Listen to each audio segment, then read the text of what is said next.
It's Golden Balls with your host, Johnny Vegas. Hello, welcome everybody to Golden Balls, the brand new quiz show that combines trivia with lawn green bowls. You've got the brains, but do you have the balls? On Golden Balls, the game is simple. You will answer some general knowledge questions. For each one you get right, you'll earn a bowl to bowl for points. So you'll get one ball at the top, so you're all in it to win it. Yeah. But the more questions you get right, the more chances you'll have to score. So without further ado, let's play Golden Ball!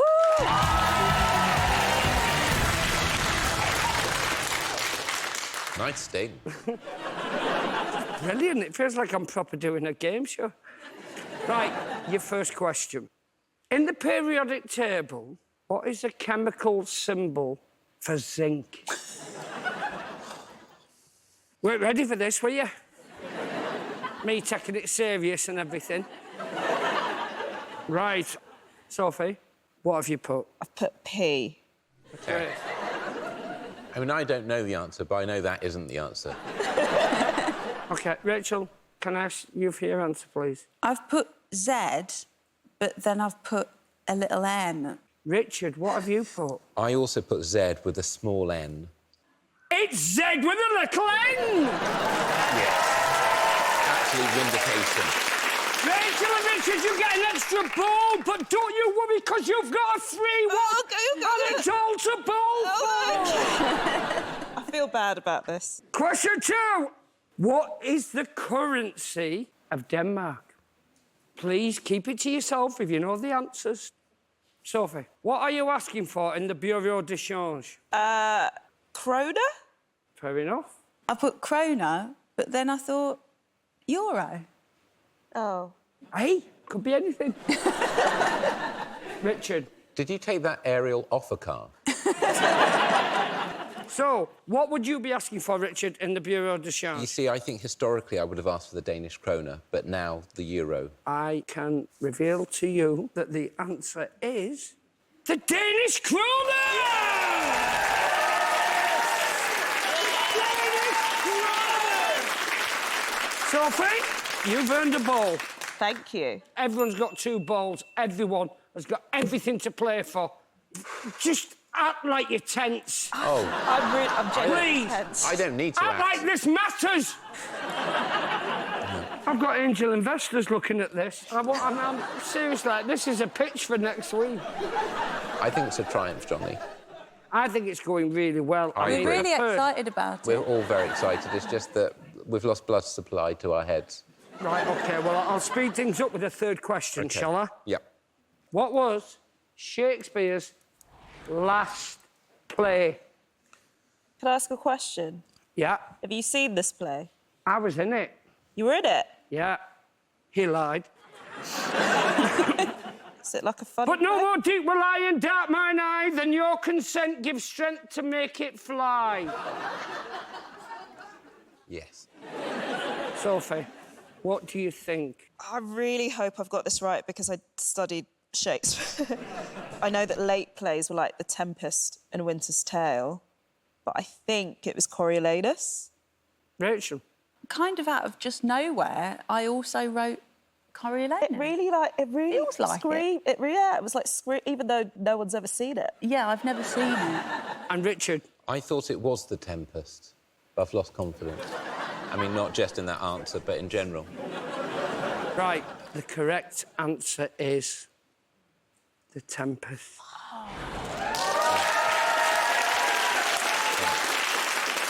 Richard, you've won an extra golden ball. That gives you 1 extra chance at getting into the scoring zone. Yep. Yeah? Don't look afraid.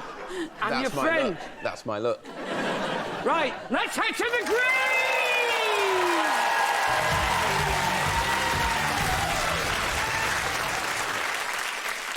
Richard, you've got the most balls. Thank you. So you're up first. OK. Will you please deliver your first ball. Right, Richard. Right, come on, come on. It's a very light ball. 1, 2, 3, 2, 1. If it goes in the orange zone, you get nothing. Oh. If it doesn't arrive, you get nothing. OK. And if all three don't make a score, Yeah. Nothing? no, I'll set fire to something. OK. Oh, that's not bad, that's not bad, that's lucky! That's absolutely brutal. Richard. Richard! It's not my fault I'm stronger than anyone could ever have imagined. You've got 2 left. Yes.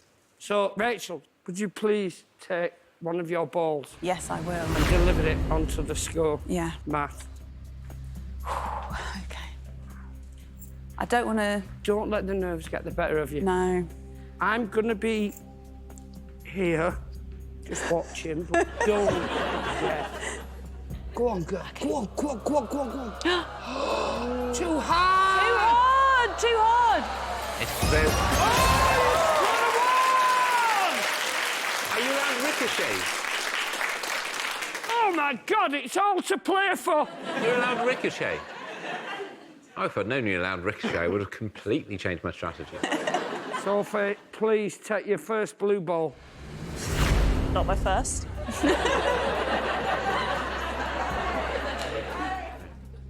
Come on, Soph, you've got this. I'm confident.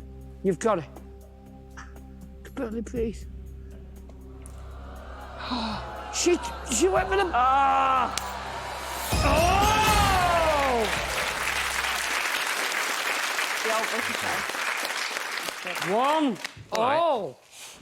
Everyone's ricocheting. I wouldn't.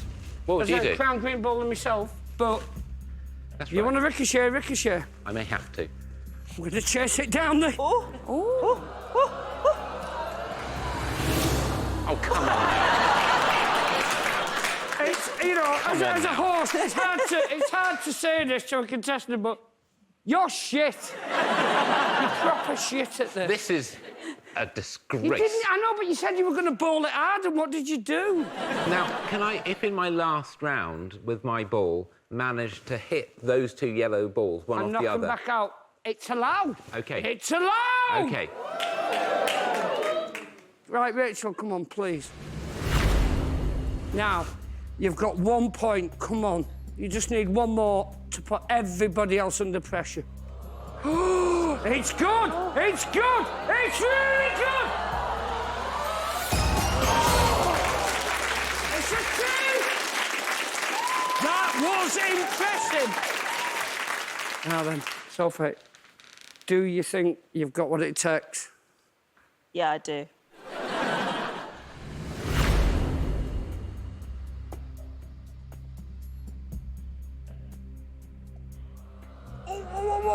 Please, please! Oh!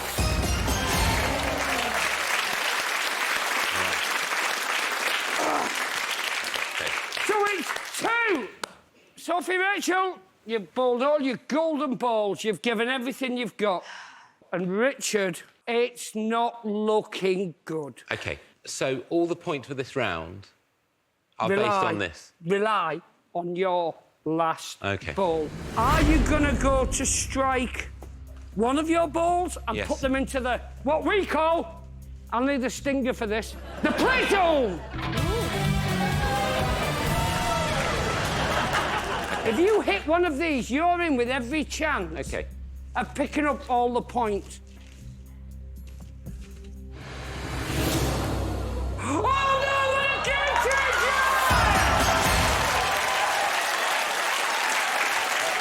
And that's why this quiz show works! Oh, my God, what a change of events. Let me sit down and just breathe it in for a moment. Richard, and I've only just made this up, you score 0 because you're on the line. What? Oh, come on, mate. No, you're on the line, I'm on mate. the line. There's not a bit When of did it that touching happen? the I'm on the green. line.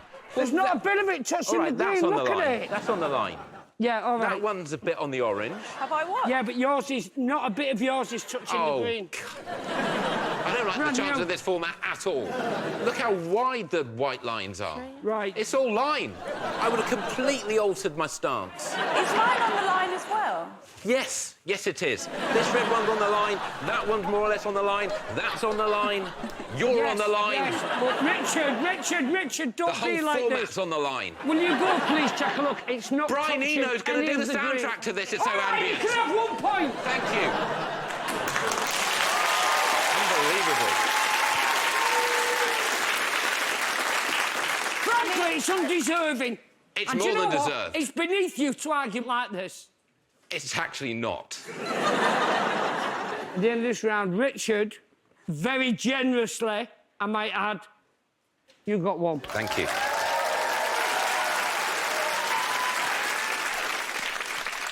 Rachel, Yeah. you got 3. Thank you. Sophie! You're shitting me! Sophie! Oh, my God! Look at you! You got 4!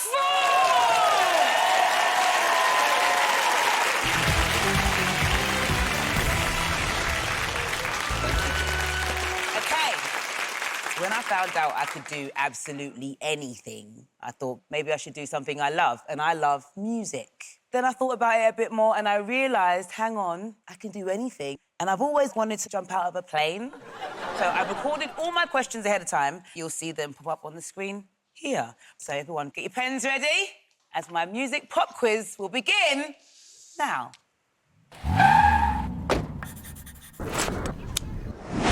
Hey, Bruce, before you go up, what's the Wi-Fi password? Your mum.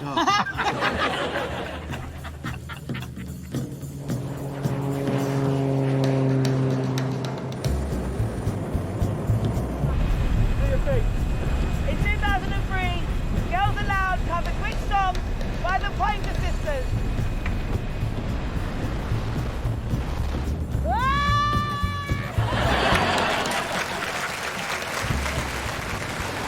This was the first country to win an Oscar. Which gorilla? What was it?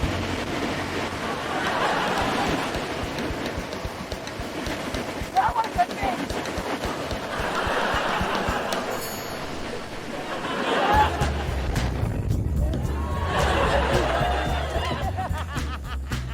Oh, yeah. Oh, my God.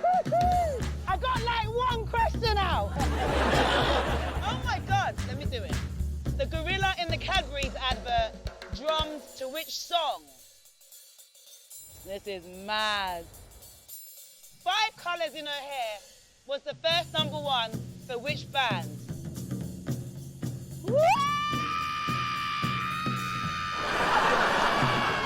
This is awesome! That is awesome. All right. Question #5. What is Coldplay's first studio album? See you in a minute. Oh, that was awesome!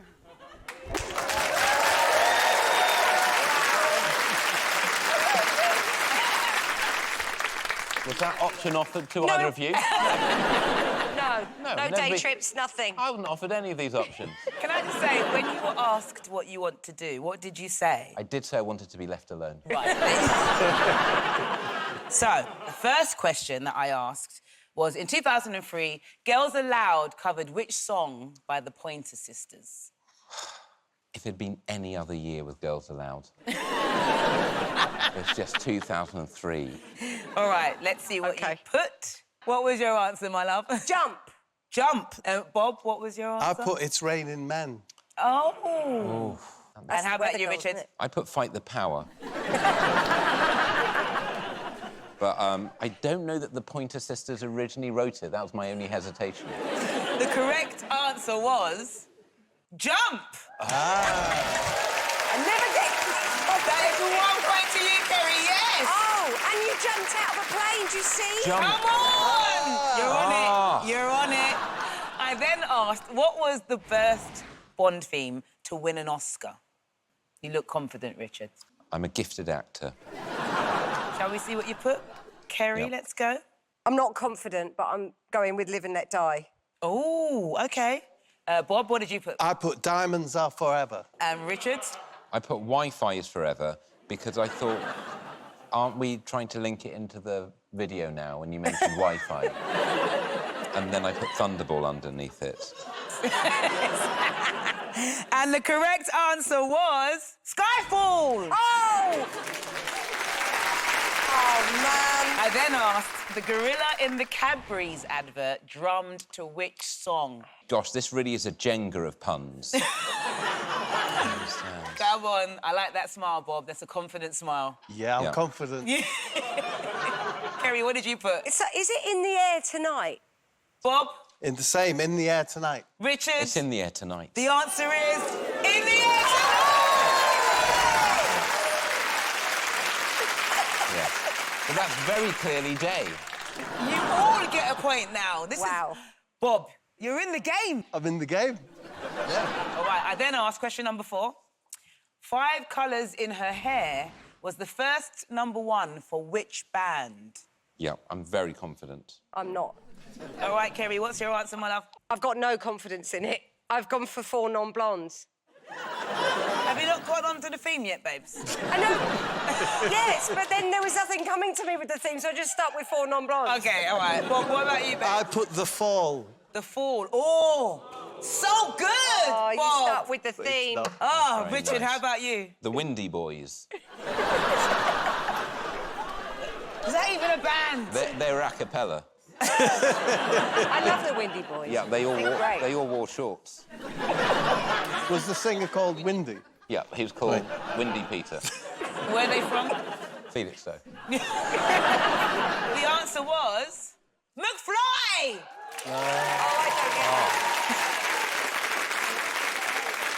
And finally, after I safely returned to the Earth, I asked you, what was the name of Coldplay's debut studio album? I've spent my life trying to tune Coldplay out. And now you're asking me to recall stuff they've done. Just one stuffs. OK, how do you spell cagoule? That would make a nice tattoo, wouldn't it? How do you spell cagoule? That would be way down your arm. All right, Kerry, what have you got, my love? Parachutes. Oh, good course. one. Parachute. Parachutes from Bob. Cagoule. I wrote cagoule. But I don't know if I have spelled... Have I spelt it correctly? It doesn't matter, babes, you got it wrong. The answer is parachute! Yes! Richard, you scored 1 point. OK. Bob, you scored 2 points. But Kerry, you scored 3 points. Well done, Kerry. Come on! Good evening. This round is a choose-your-own-adventure quiz about my 2 favourite things, music festivals and the past. Now, I'm going to pose you all a series of festival dilemmas with 3 possible courses of action for each one. Choose right, you get a point and a positive outcome for the team of Graham. Choose wrong, and humiliation awaits, mainly mine.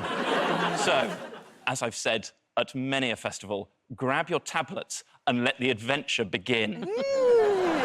With you and your friends uncertain how to kickstart your weekend, your group leader, Charlie Cotterill, a.k.a. Party Chaz, that's Party Chaz, proposes 3 different ways of taking this puppy to the next level. However, only one of these is an alcoholic cocktail. The other 2 have a more sinister air. Without enough phone signal to check anything on Urban Dictionary, which of the 3 do you choose? The Green Dream, the Mudslide, and the Crazy Horse. Which one of these is a lovely alcoholic cocktail to be enjoyed at Glastonbury in June 2009? Catherine. Ivo, I have written Mudslide, and I believe it's made of vodka and chocolate. There's no need for showboating at this early stage in a supposedly hard quiz. Desiree. I have also chosen the Mudslide because I believe I took a bartending course for a month in which I learned which bottles are best to throw over someone's head if they're attacking you. Wow. And I remember the Mudslide. The other 2 sound like they're laced. One of my specific conditions was no people who've done a bartending course. Richard. Condition fulfilled. Because I've put the Crazy Horse. Merely for variety's sake, Richard, that's fantastic news. Although, having heard Catherine literally say what the ingredients of a mudslide are, you've got to feel you haven't scored a point. I do feel that, yes. Who'd take chocolate to a festival? Richard, you chose the Crazy Horse. You watched Friday's headliner, Neil Young and Crazy Horse, accompanied by the horse tranquilizer ketamine. I'm afraid to say your K-hole is captured by the BBC live feed, and you're unable to escape the nickname Gurning Graham for the rest of your time at university. You've had a shocker. However, Catherine Ryan, who literally knows what this is, and Desiree Birch, who's attended a violent bartending course, are both correct.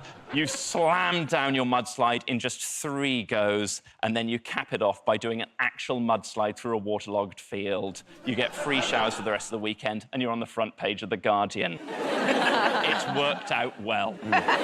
It's a point to Catherine and a point to Desiree. Yes. I want one now. Yeah, I know. Make one.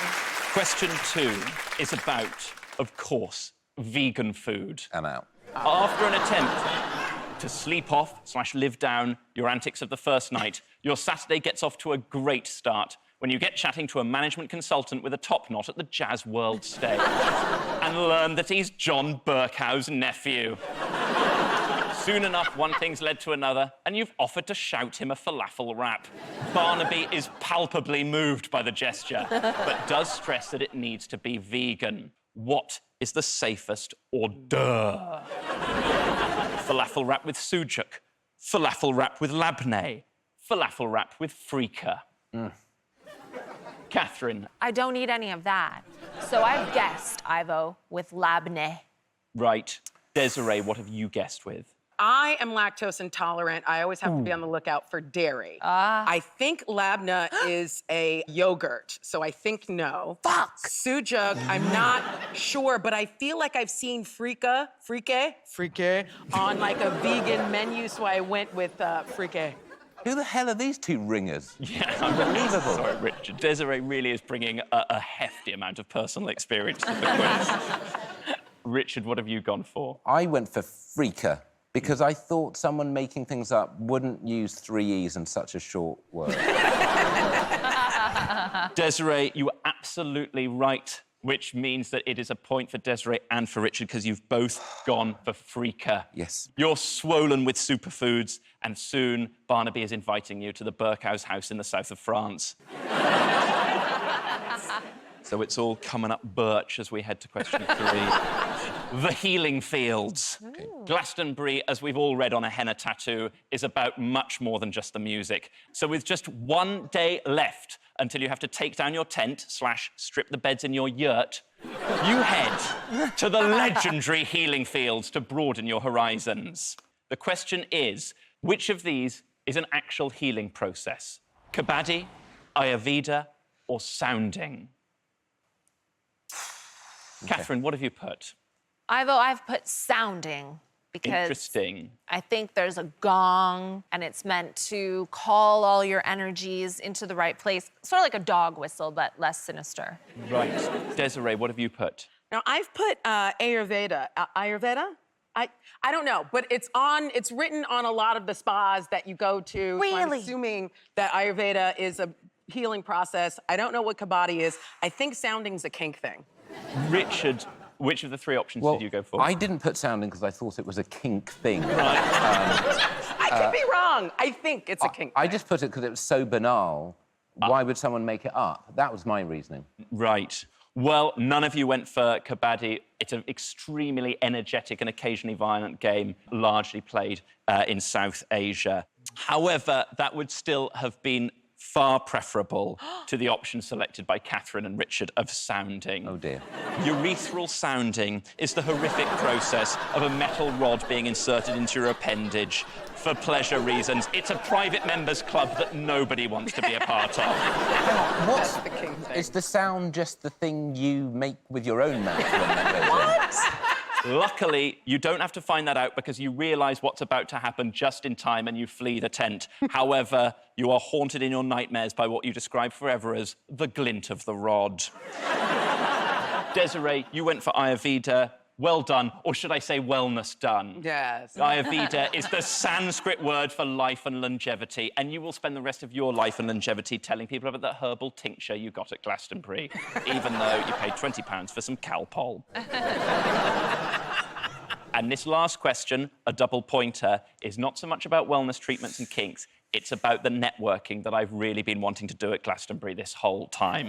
Which is why question 4 is about meeting David Cameron. Oh, my God. Just a short hour before the headlining performance from the freshly reunited Blur, you're hanging out at a cheese bar, selling the wares of the band's bassist-turned-farmer, Alex James.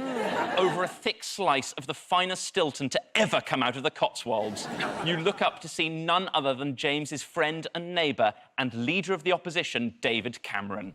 You know there is only one way to impress David Cameron with your own political awareness. It's by making a quip about the recent MP's expenses scandal. However, you have to pitch your quip right. Which one of these was not an expense claimed by one of David's Conservative colleagues? A floating duck island, 500 trees, or 2 pornographic films?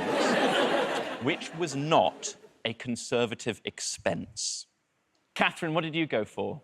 I've gone with trees, not MPs. Sort of, you know, hugs, not drugs. It's less an answer, more a slogan. Yeah. Desiree.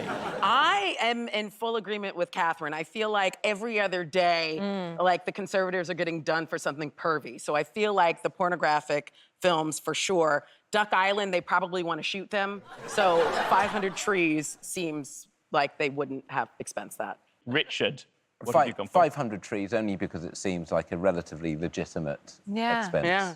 You've all failed, I'm afraid. Oh, shut the fridge. However, if you'd said 2 adult films, you'd have hit the jackpot, or should I say the Jackie pot. MP Jackie Smith, Labour's Home Secretary, claimed 2 blue movies because her husband watched them at home while she was away. You make a joke about this. You say the only blue movies I enjoy are your campaign videos, and Cameron turns the purest shade of gammon you've ever seen. Fast forward 2 hours, and you're singing along to Blur Together during the encore. Ivo, is that a photo of you sounding? No, I'm not being sounded at that specific moment. Very painful. So none of you chose that, so I'm afraid you've all missed out on the 2-point bonus. Your weekend is over.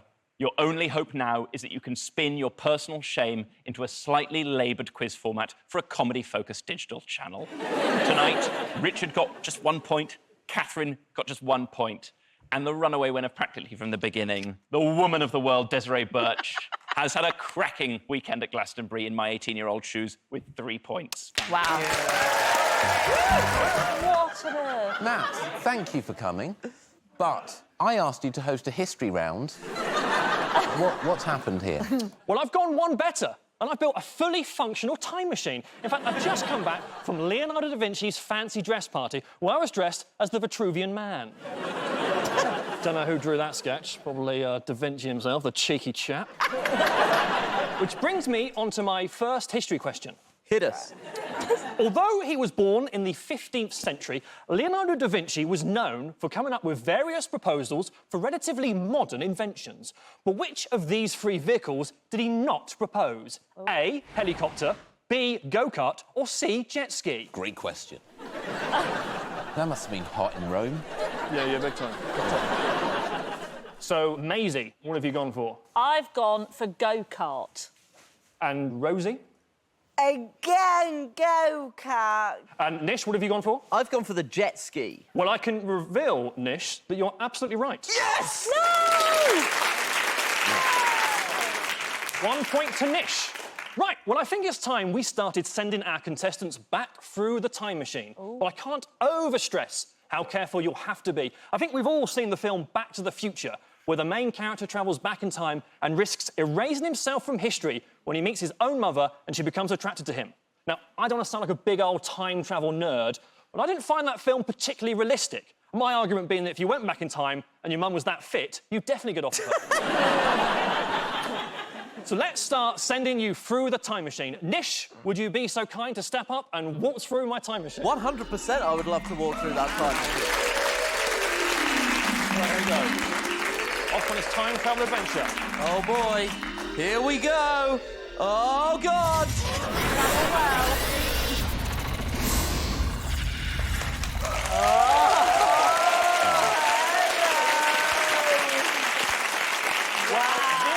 Just come back from 1960s America. I think, Nish, you had quite a lot of fun back there in the past. Groovy, Daddy-O. I smoked a big old blunt with Jimi Hendrix. Oh! I can tell you had fun because we managed to track down some footage of you at a Vietnam War protest. Of course, the classic place that you'd expect to find super lefty liberal Nish Kumar, you know, at the old war protest. Hang on a minute. Nish, what is going on here? Oh, my God! Oh, Nick!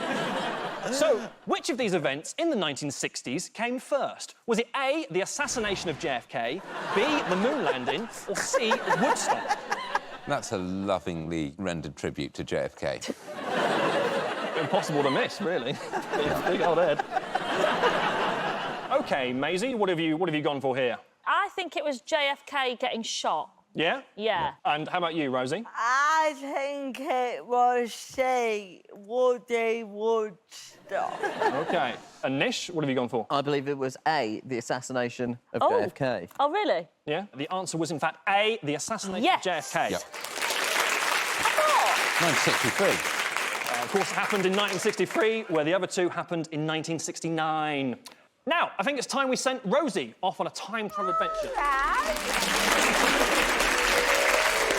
There we are. Ready for a trip to the past.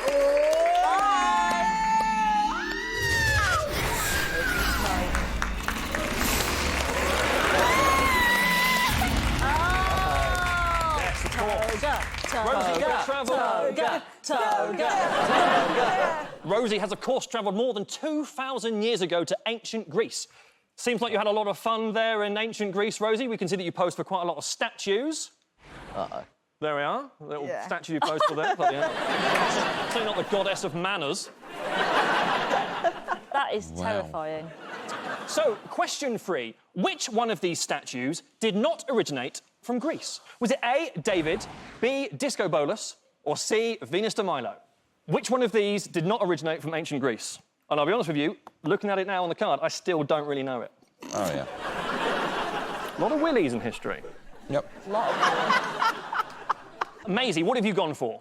I've gone for David because I'd seen it, and I wasn't in ancient Greece when I saw it. And Rosie, what have you gone for?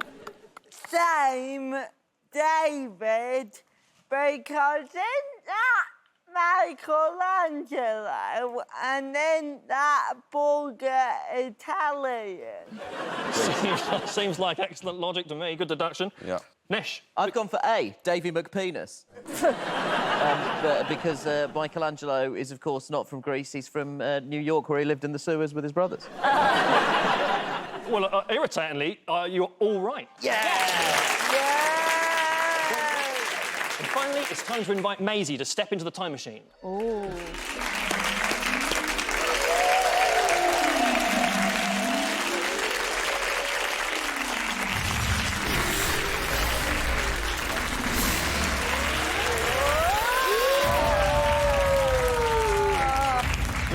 Maisie, you've obviously gone back to Tudor times to meet Henry VIII. Yeah. I assume you got on quite well with him because he has asked if he can call into the show and ask the final question himself over video link. Oh. Now, I would like to say before we get in touch with the king that obviously he comes from a different era. Some of his language and humour are a bit old-fashioned. But let's join him now, live. Hello, Henry, are you there?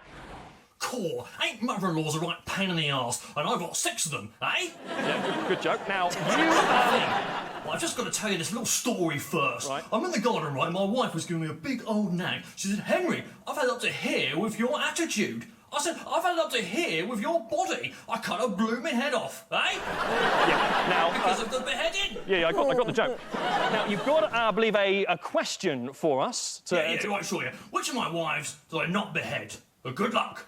Oh. Thank you, King Henry, there. I'm so pleased to see Al Murray doing a new character. So that was King Henry's question. Which one of these wives did Henry VIII not behead? Was it A, Anne Boleyn, B, Jane Seymour, or C, Catherine Howard? Now, I don't suppose you can say it in today's cancel culture society. Well, those are some fit wives. don't mind them. OK, Maisie, what have you gone for? Jane Seymour. Yeah? R.I.P., babe. And Rosie, what have you gone for? Jane Seymour, because she was a third wife. She had a baby. Dead. And Nish, what have you gone for? I've gone for Catherine Howard because I didn't know the answer and I thought that was the funniest of the three pictures. Oh, dear me. Well, I can reveal that Nish is wrong and that Rosie and Maisie are correct and gain themselves a point. Well, that's the end of my time travel round. Rosie scored 2, Maisie scored 3, and Nish also scored 3. Well, that's all from me, I'm afraid. I've got to get back in this time travel machine and get back to Leonardo da Vinci's party. He gets to a point where he's like, oh, can I arm wrestle you? And obviously I always win, because by this point he's been doing ketamine for about 2 hours. So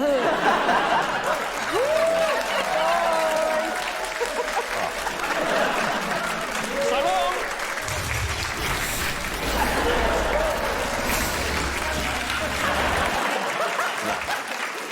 For my round, I wanted to get away from the mainstream. I wanted to do something niche, underrepresented, obscure. And that is why I went with women. Girls, birds, ladies, who run the world? It's still white men. It's still white men. Obviously, when I say women, I mean anyone who identifies as one, even Priti Patel. On with the round, you will answer some questions about women, answer them, and you will get points. Grab your tablets, and let's hope luck is a lady tonight. Question 1. They still get stereotyped as the weaker sex, but women are powerful and dangerous. Just like chocolate-coloured laxatives, we may look sweet, but we pack a powerful punch. Some stereotypes are true, though, because many working women make fantastic multitaskers, doing their 9 to 5 alongside their side hustles, like serial killing. One such lady killer is Juana Barraza, who did a lot of strangling of old women. Ooh. But can you tell me what job she did, as well as, you know, all of the murders? Landscape gardener, wrestler, or social worker? Can you give us a clue? Like, when was she doing her murders? She's still in prison. Oh, OK, that helps. So might be watching tonight. Were you trying to find an era pre-landscape gardening? How many people did she kill? She killed between 42 and 49 people. OK, landscape gardener. Johnny, do you think you could fit in being a serial killer around your 9 to 5? I could kill easily. What I'd struggle with is I couldn't afford the amount of rugs it would take to roll up the bodies and leave in skips. I mean, there's one possible flaw in your method of disposal of bodies. Yeah, no, they'd spot me in IKEA going, here he is again, just a serial killer, buying another rug. Yeah. Johnny, what is your answer? I think she was a landscape gardener, but I do think she just left the bodies looking like they were sleeping heavily in a McDonald's. And you, Rachel? I've gone for social worker. It's a bit boring, but I just think you've got access. And you, Richard? I also put landscape gardener. Landscape gardener. Yeah.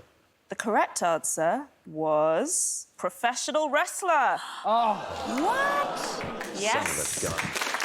No one got it. That's right. Juana was a professional wrestler with the ring name The Lady of Silence. She was also a working mum. Could you balance serial killing with a school run? Don't limit yourself, ladies. You really can have it all. Question 2. We're all familiar with time. It's the continued sequence of events from the past through the present into the future. But it's also a deeply prestigious American news magazine. Being photographed on the cover of Time was an honour formerly exclusively reserved for wicked white men and alleged sexual predators. But thanks to political correctness, this has now been extended to women who haven't groped anyone, even allegedly. So, which of these women have been on the cover of Time's 100 Most Influential People issue? Laverne Cox, Beyoncé, Serena Williams, or Michelle Obama? Johnny, you're really, like, scrutinising I am. Their faces. I am. I just know it can't be the one that it should be. Who should it be? Well, it should be Michelle Obama. And not because of what her husband did, because within her own right, obviously. Gosh, there are eggshells all over the floor. I'm just saying, on this aisle, it's eggs, it's eggs, it's eggs. Whoa. They've tried to readjust the balance and got it all wrong. What's your answer, Johnny? My answer is Beyonce. Rachel? I went for Serena Williams. Serena Williams, and you drew a fly swatter? I think we all know what that is. It's a bridle pattern. It's for clarity. Great. And you, Richard? Bay. Bay? Bay. Well, the correct answer was Beyonce! Point to you, Richard. What to you, Johnny? Spot the feminists. Question 3. I happen to be pansexual. That doesn't mean I like to hub kitchen utensils. It just means that the gender and genitals of people I choose to have sex with is not nearly as important as them not being a Tory. And having been on first dates with women, I know they move fast. One moment you're flirting over your starters, the next you're debating the merits of IVF over adoption while still eating your starters. But some women have made whole careers out of being faster. Take Caster Semenya. Caster is seriously Speedy Gonzalez to the tune of 2 Olympic gold medals. So, based on her previous PBs, which of these critters is faster than Caster? A polar bear, a giraffe, or a squirrel? Richard, can you outrun any of these animals? Oh, yes, I've had to. You've had to. How do you think I got here? What's your answer, Johnny? My answer's polar bear. Polar bear? Yeah. And Rachel? I went for a giraffe. Nice. And you, Richard? And I went for a giraffe. A giraffe or a giraffe? The correct answer was giraffe! Point to Richard, point to Rachel. Question 4. Can you identify which of these is a menstrual cup? A, B, C, D. The first one is definitely for Szechuan sauce. It's the first time, I swear to God, that I've heard of menstrual cups. What do you think they're used for? Prize-giving ceremonies. Right, I've made a choice. All right. Johnny, can you give me your answer, please? I'm gonna go for number 4. Number 4, D. And Rachel? I've gone for B. B. But I've put C as very funny. C is very funny. And you, Richard? I've had a boost of confidence after that answer because I've also gone for B. You've also gone for B. The official correct answer was B. Yes. So that's a point for you, Richard and Rachel. Don't worry, Johnny, because the most correct answer is any of these can be a menstrual cup if you're suitably committed. For your final point, you must fill in the blanks. Angry women love to walk, of course, en masse preferably. Notorious enemy of women Donald Trump was inaugurated in 2017. So many angry people of every gender took to the streets for the Women's March and shook placards in Trump's general direction. For your final point, can you complete the message on this placard? A woman's place is in the what? Right. Johnny, what's your answer? I changed it. OK. OK, I started with the world and I went for the White House. Nice. Rachel? I went for the White House as well. And Richard? I put debate or wrestling ring because of the previous serial killer. Let's take a look at the answer. White House. Yes. That's 1 point to Johnny, 1 point to Rachel. That's the end of my round on women. And women are magic. That's not a metaphor, I mean it literally. All those bitches are witches. You can't spell women without omen. Johnny scored 2, Rachel scored 3, and Richard scored 3.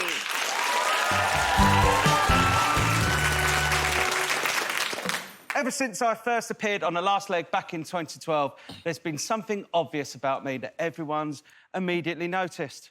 That's right, my love of language. I first fell in love with it as a journalist. Using words in florid ways encouraged my enchantment with their etymology. I became increasingly inquisitive about their history and fascinated by semantics.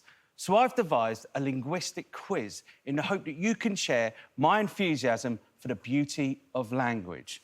So, first up, fart, fuck or dick, which word is the oldest? That's your opening. I actually feel like, as an Australian, I do actually have an unfair advantage. Ria, what have you gone for? I went with dick. Just because pictorially it made the most sense. Sarah, what word do you think is the oldest? I've gone with fuck, but only because I vaguely remember someone saying that it was an acronym for fornication under Crown and King. Richard, what you got? So I went for the same. But I actually remember from the Van Halen liner notes that I feel it was for unlawful carnal knowledge. So, the first F-bomb was detonated back in 1568, which was presumably also the first time someone hit their thumb with a hammer. Dick wasn't used until 1891. That's right. Which means the right answer and the oldest word is fart.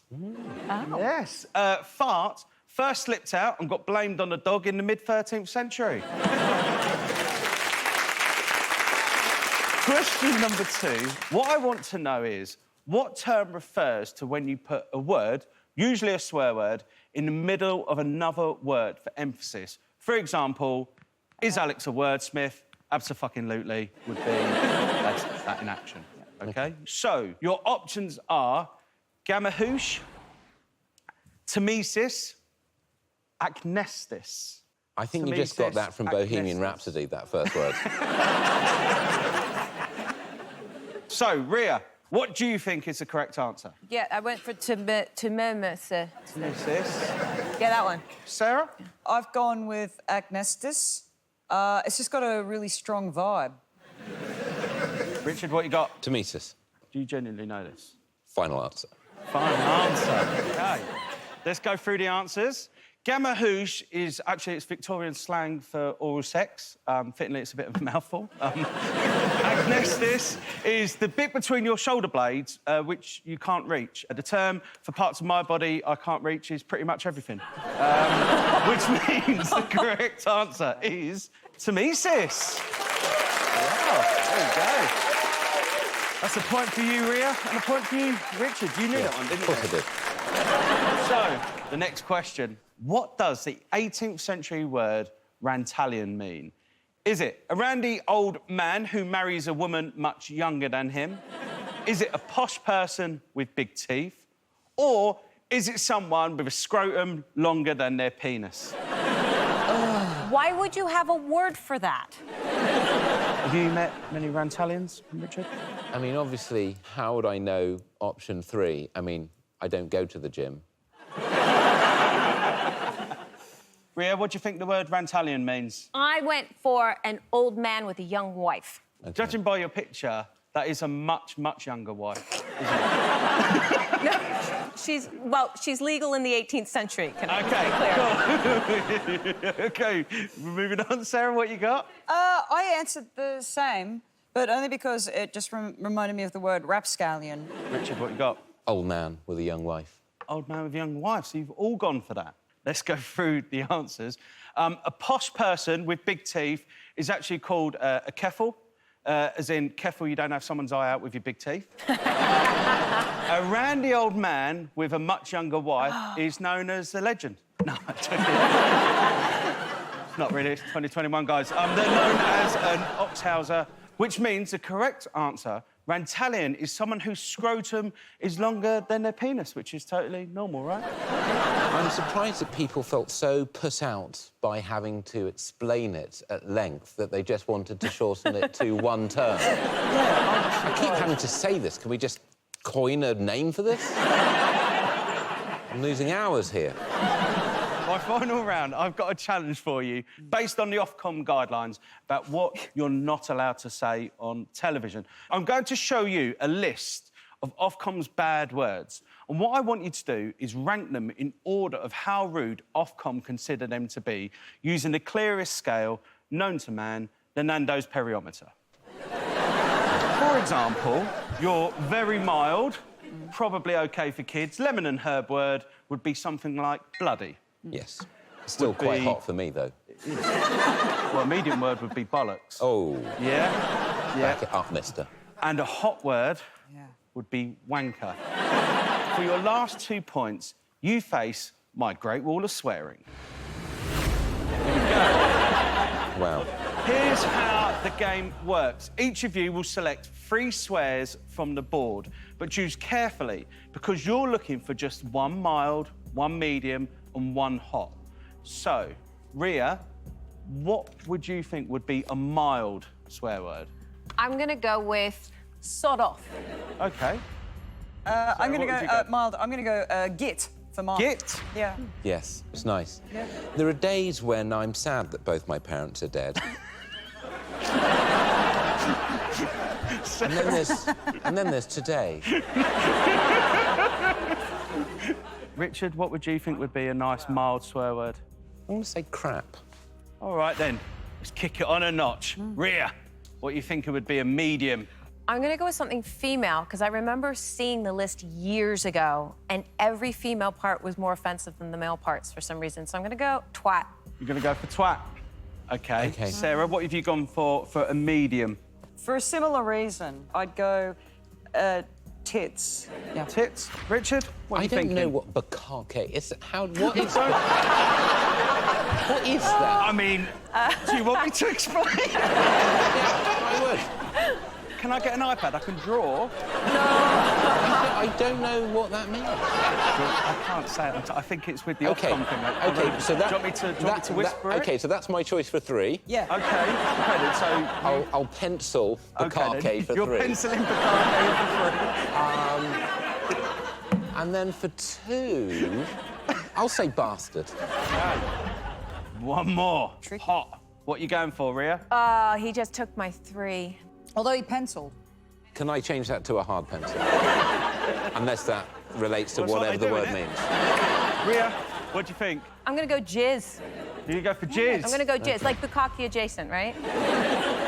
Sarah? God. God? Ooh. Richard? You've gone for bukkake. You've penciled it. I'm not going to choose a word that I don't know what it means, because... Are you not taking bukkake? Because if you're not, I'm having it. Take bukkake. I'll have bukkake, please. OK, you're going to have bukkake. Yes, please. Take it. OK, very generous of you, Richard. I will go, so to speak, for arsehole. You're going to go for arsehole? Yes. Got your answers locked in. So, Ria, let's see if you know your swear words. The first one you went with was sod off. Yeah. Let's see how that rates. Well done. It's a mild. So, Alex, just, I'm interested. So that's any time of day? Yeah, sod off is mild any time of day, doesn't it? You can say you could literally just say sod off on, like, breakfast telly. Scope, sod off. Wow. Yeah. Here's the weather. Yeah. Do you want to see how twat rates? Yeah. Of course we do. Yeah. That's too steep. See, I told you, women's That's strong bits. meat. But if jizz is medium, then you still win 2 points. Let's have a look at jizz. That's a 3. Oh, no. Sarah? Yeah. Let's see how you did. I feel good about this. I feel very confident. You went with git. Yes. As a mild. See what it is? Yeah. It is mild. Yeah. You went for Here's that tits. git. Holly Willoughby with the next item. You went with tits? I went with tits. As a medium. Oh! And for the 2 points, is bukkake a hot word? Yes!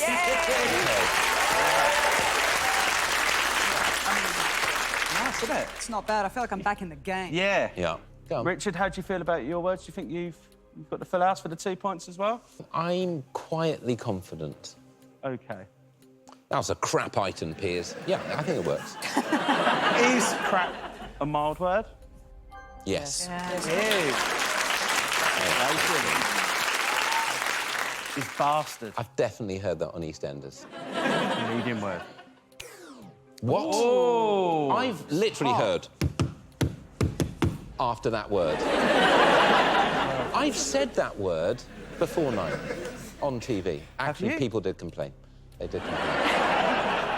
Arsehole, if that's medium, then you've had a result. You still get 2 points. It's not medium. How can arsehole be more medium than bastard? Well, we'll see, won't we? All right. Let's have a look. Ah! Stop it. It hurts. 2 points, Richard. Oh, and there 2 you go. points for you, Sarah. Congratulations. So, for everyone playing at home, let's see what all the other words are worth. What we got over there? There you go. Yeah. So you got... Bastard. Yeah, bastard. Damn. So shit is only medium. So, Rhea, you got 1, Sarah got 2, and Richard got 3.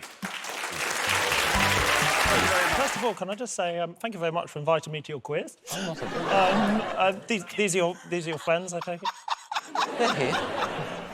Hello. Hello. Fantastic. So yes, Richard and myself. Now we're both writers, Richard and myself. So we thought that what I would do for my round is a literature round where I read out the first lines from famous novels, and you guys have to tell me what the novel is. OK. Originally, I was going to do opening lines from my own novels. You know, I've got a couple here. Things like Tomorrow Man, or I Spy with My Little Eye, something beginning with Why have you been sleeping with my wife? Both great novels, I have to say, but Richard said they're not famous enough outside my own village. Typical comment from a close rival there. But no, it's fine. So I have gone for even more successful writers than myself, if you can believe that. All right, so I'm going to read the first sentence out from the novel, give you guys a little bit of time just to think about it, and then we'll do answers after each round, all right? All right. Come on, let's crack off, shall we? Let's crack off. Question number 1. Now, I'm going to start with one of the worst opening sentences out there, OK? This one's awful. Question number 1, Call Me Ishmael. OK, so I'm looking for the title of the novel that it's from. Call Me Ishmael. It's horrible, isn't it? Very rude, I think, as an opening sentence there. You know, and if there are any young writers out there struggling with your own opening sentence, why not chuck in a please? You know? Or a thank you very much. You know, something polite, something that welcomes you into the novel. But no, this chap's gone for Call Me Ishmael. But which novel is it from? Answers, please. Lovely question. Thank you very much. Lovely question. How do you spell Ishmael? I? Got it. Got it? It was just the first letter you were struggling with. Yeah. It's the old thing, yeah. Oh, gosh. So what sort of happens now? Well, sadly, this is the show. All right, so I think we're going to plonk into the sort of answers. All right, so, Kerry, what answer have you got? I've got Moby Dick. Oh, very nice. Tanya, what about yourself? I've got The Life and Times of Ishmael. And Bob, what have you gone for? Birmingham Rockers. The answer that I'm looking for is Moby Dick. Wow. What? Yes. Yeah. All right, shall we pop on to question 2? Yes. OK, question 2. Now, this is an example of one of the best opening lines you're ever going to see. All right, now, why is it so good? Because it's so polite. Question number 2. Mr. and Mrs. Dursley of number 4 Privet Drive were proud to say that they were perfectly normal. Thank you very much. Do you see what I mean? It's a much more polite, sort of welcoming message into the book. And a little message for you, Herman Melville, if you're watching. Yeah? It's not difficult. It's basic manners.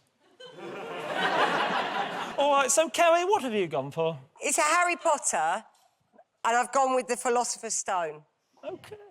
And how about you, Tanya? I don't read books, I listen to them. That's a sort of a riddle. Bob, what have you gone for? Well, Harry Potter and the Wizards. Well, the answer that I'm looking for is Harry Potter and the Philosopher's Stone. Spelling chaos. Yes, written, of course, by Jackie Rowling.